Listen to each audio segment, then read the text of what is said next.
જૂનાગઢ જિલ્લાના માળિયાહાટીના તાલુકાના અકાળા ગામની સીમમાંથી હિંસક દીપડો પાંજરે પુરાયો છે.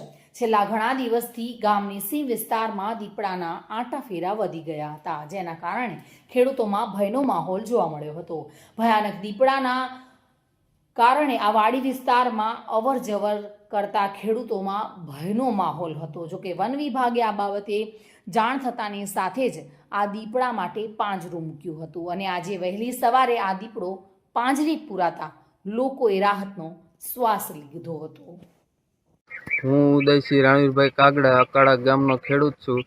અમને અહીંયા વારંવાર દીપડો હેરાન કરતો રસ્તામાં, અને છોકરાઓને ને બૈરાઓને હાલવા બીતા વાડી વિશે. એટલે અમે ફોરેસ્ટ વિભાગને જાણ કરેલી. ફોરેસ્ટ વિભાગે ગઈકાલે પાંજરું મૂકેલું અને દીપડો પાંજરામાં સવારે આવી ગયેલો, એટલે ફોરેસ્ટ વિભાગ તાત્કાલિક આવી અને દીપડાને રેસ્ક્યુ કરી ગઈ છે.